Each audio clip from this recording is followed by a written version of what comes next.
કૃષ્ણા સમાચારોની શરૂઆત કરીએ મહત્વના સમાચારથી તો મહત્વના સમાચાર મળી રહ્યા છે દિલ્હીના સીએમ પદેથી અરવિંદ કેજરીવાલ આજે રાજીનામું આપી દેવાના છે સાંજે 4:30 વાગે તેઓ રાજીનામું આપશે એલજીને તો આજે સવારે 11:30 વાગે આપના ધારાસભ્ય દળની મહત્વની બેઠક મળવાની છે બેઠકમાં નવા મુખ્યમંત્રીના નામ પર મોહર લાગશે નવા મુખ્યમંત્રી કોણ બનશે તેને લઈને કુતૂહલ છે ત્યારે દિલ્હીના સીએમ પદેથી અરવિંદ કેજરીવાલ આજે રાજીનામું આપશે 11:30 વાગે તેમની બેઠક મળવાની છે જ્યારે કે બપોરે 4:30 વાગે એલજીને તેઓ રાજીનામું આપવાના છે ધારાસભ્ય દળની જે બેઠક મળવાની છે 11:30 વાગે તેમાં સીએમના નામ પર મોહર લાગશે નવા સીએમના નામ પર મોહર લાગવાની છે કોણ નવા સીએમ બનશે તેના પર સૌની નજર છે ત્યારે આ બેઠકમાં નિર્ણય લેવામાં આવશે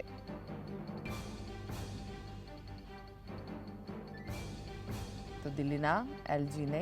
કેજરીવાલ બપોરે 4:30 વાગેનો સમય આપ્યો છે ત્યારે 11:30 વાગે આપના ધારાસભ્ય દળની બેઠકમાં મહત્વનો નિર્ણય લેવામાં આવશે કઈ રીતની રાજનીતિ થઈ રહી છે તેના પર સૌની નજર છે કેજરીવાલે 2-3 દિવસ પહેલા જ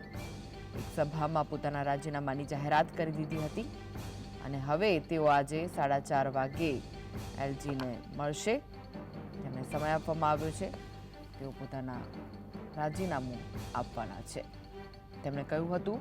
તે સંબોધનમાં કે 2 દિવસ પછી તેઓ રાજીનામું આપી રહ્યા છે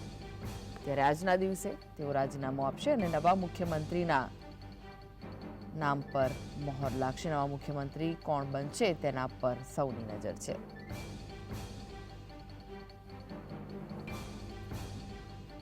તો આમ આદમી પાર્ટી માટે આજનો દિવસ ખૂબ જ મહત્વનો કારણ કે અરવિંદ કેજરીવાલ રાજીનામું આપશે અને તેમને નવા મુખ્યમંત્રી બનવાના છે આ નામ રેસમાં છે કોણ મુખ્યમંત્રી બનશે તેના પર સૌની નજર છે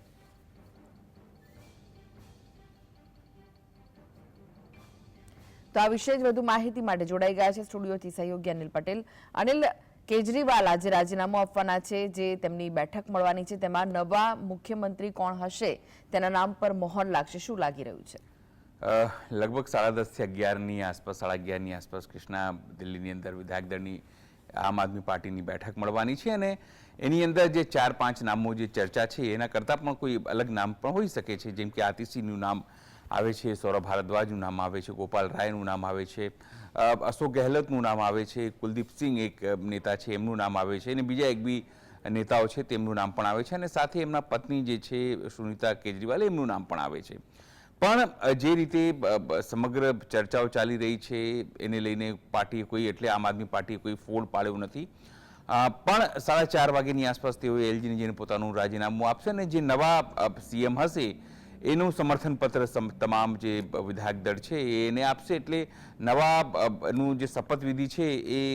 એક દિવસ પછી થશે કે આજે સાંજે થશે એના માટેનો ટાઈમ પણ એમને તાત્કાલિક મળી જશે અને 1-2 ફેરફારો કદાચ એમને કોઈ કરવું હોય મંત્રીમંડળને લઈને તો એ પ્રક્રિયા થઈ શકે છે પણ મહત્વપૂર્ણ વાત એ છે કૃષ્ણા કે આમ આદમી 2 દિવસ પહેલાં જ્યારે તેમણે જાહેરાત કરી કે મારે રાજીનામું આપવું છે તો કેમ તેમણે આજનો દિવસ પસંદ કર્યો તો સ્વાભાવિક છે આજે નરેન્દ્ર મોદીનો જન્મદિવસ છે અને નરેન્દ્ર મોદીના જન્મદિવસ હવે જ્યારે પણ ઉજવાશે ત્યારે એમનું રાજીનામું એટલે કે કેજરીવાલનું રાજીનામાને પણ યાદ કરવામાં આવશે એ સિવાય જે રીતે કેજરીવાલે રાજીનામું આપવાની વાત કરીને સીધી રીતે દિલ્હીની જનતા સામે જઈને તેમણે આ સમગ્ર વાતને રેફરન્ડમની અંદર એટલે કે જનમત સંગ્રહની અંદર એમને બદલી દીધું છે જેના કારણે જે દાવ ચાલીને બીજેપી એમને વિચાર હતું કે કદાચ કેજરીવાલને જો જામીન મળે અને કેજરીવાલ પોતાનું ધ્યાન જે છે તે કદાચ હરિયાણા ઉપર ફોકસ કરશે પણ આ તમામ વાતો કહીને જે આમ આદમી પાર્ટીએ અથવા કેજરીવાલે તમામ ફોકસ દિલ્હી ઉપર કરવાના છે એ વાત એમણે સ્પષ્ટ કરી દીધી છે કે હવે દિલ્હીમાં જ રહેશે મોટો સવાલ એ છે કે હવે બીજેપી પાસે કયા રસ્તા રહે બીજેપી પાસે ત્યાં કોઈ લોકલ નેતા એમના પોતાના નથી ત્યાંના પ્રદેશ અધ્યક્ષનું નામ તમને કોઈને પૂછે તો કદાચ તમને યાદ નહીં હોય એની પહેલાં મનોજ તિવારી હતા અને પોતે બીજેપીને અને સૌથી મોટી વાત એ છે કે અત્યાર સુધી 3 વખત શીલા દીક્ષિતે ભાજપને ત્યાં હરાવ્યા અને 3 વખત ત્યાં આમ આદમી પાર્ટીએ ભાજપને હરાવ્યું, એટલે 6 વખત ભાજપ જે છે દિલ્હીમાં હારી ચૂકી છે. અને કદાચ 2025માં જો રેગ્યુલર ઇલેક્શન થાય તો જે રીતે એમને રેફરન્ડમની વાત કરી છે તો 7મી વખત કદાચ બીજેપી ત્યાં હારે, કારણ કે બીજેપી પાસે કોઈ સીધી રીતે ચહેરો નથી. ત્યાં કોંગ્રેસ પાસે પણ કોઈ ચહેરો નથી, કારણ કે શીલા દીક્ષિતના ત્યાં મૃત્યુ પછી એમના પુત્ર કે કોઈ જગ્યા કે બીજા કોઈ નેતા ત્યાં ડેવલપ થયા નથી. એટલે કેજરીવાલની વાતની ખબર છે કે હવે દિલ્હીના એકમાત્ર જો નેતા કોઈ હોય તો તે છે, સર્વમાન્ય નેતા તે હોય તો તે છે. કારણ કે 2015માં જુઓ એમને કેટલી સીટો મળી, તો સીધા 70માંથી 67 સીટો. ફરી બીજી વખત તે ચૂંટણી જીત્યા તો કેટલી સીટો, 62 થી 63 સીટો મળી. એટલે એમની પાર્ટીમાંથી એવું નથી કે ભાજપે તોડવાનો પ્રયત્ન નથી કર્યો, ભાજપે તોડવાનો પ્રયત્ન કર્યો. છેલ્લે એક મંત્રી જે છે એમને પણ તોડીને પોતાને ત્યાં લઈ ગયા. પણ સવાલ એ છે કે હવે સર્વસામાન્ય નેતા તરીકે કેજરીવાલ એકમાત્ર ત્યાં નેતા છે, ન તો ભાજપ પાસે કોઈ નેતા છે, ન તો કોંગ્રેસ પાસે કોઈ નેતા છે. અને એમણે જે રીતે પોતાની વાત કહી કે હવે જો મારી ઈમાનદારી અને લોકોને લાગતું હોય કે હું ઈમાનદાર છું તો મને વોટ આપે અને એના માટેનો હું પ્રયત્ન કરીશ. અને ઈમાનદારની પરિભાષા એમણે કેવી રીતે આપી, ત્યાં તમે જેમની ભાષણમાં 2 દિવસ આપ્યું કે જે સ્કૂલ બનાવે તે ઈમાનદાર છે, જે સારા હોસ્પિટલ બનાવે તે ઈમાનદાર છે, જે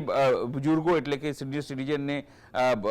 શું કહેવાય તીર્થયાત્રા કરાવે તે ઈમાનદાર છે, લોકોના વીજળીના બિલ માફ કરે તે ઈમાનદાર છે, પાણીના વીજળી માફ કરે તે ઈમાનદાર છે, મહિલાઓને મફતમાં બસોમાં સફર કરાવે તે ઈમાનદાર છે. એટલે પોતાને લઈને હવે તેઓ જવાના છે, પોતાની ક્રેડિટ ઉપર તેઓ હવે જઈને જવાના છે. અને હવે કારણ કે જે રીતે તેમણે કીધું છે કે તમે નવેમ્બરમાં ઇલેક્શન કરાવો, મહારાષ્ટ્રની ઇલેક્શન કરાવો, પણ એ વાત કદાચ ઇલેક્શન કમિશન નહીં માને, કારણ કે ભાજપને થોડો સમય આપવો પડશે. કારણ કે અત્યારે નરેન્દ્ર મોદી સિવાય ભાજપ પાસે કોઈ ચહેરો નથી, કારણ કે નરેન્દ્ર મોદી અત્યારે જમ્મુ કાશ્મીરમાં વ્યસ્ત છે, અત્યારે હરિયાણામાં વ્યસ્ત છે, અત્યારે તેમને મહારાષ્ટ્ર જેવા રાજ્યોમાં પણ વ્યસ્ત રહેવું પડશે અને સાથે ઝારખંડમાં પણ વ્યસ્ત રહેવું પડશે. હવે દિલ્હીનું જો ઇલેક્શન થાય તો બીજેપી ચારોખાને ચિત્ત કહેવાય જેવી રીતે કહેવાય એવી સ્થિતિ છે, તેની પાસે કોઈ ચહેરો નથી. પણ આજનો દિવસ હું સામાન્ય રીતે કહેતો હોઉં છું કે આજનો દિવસ જે ખીર ખાવા માટે નરેન્દ્ર મોદીએ બનાવી હતી કે આજે જન્મદિવસ ઉજવીશું, એની અંદર આ સ્ટ્રોક મારીને કે આ દાવ ચાલીને અરવિંદ કેજરીવાલે તેમની ખીરમાં નીંબુ નીચોઈ દીધું છે, એટલે કે એમની ખીર ખરાબ કરી દીધી છે એવું બિલકુલ કહી શકાય છે. જી આભાર અનિલ સમગ્ર માહિતી આપવા માટે.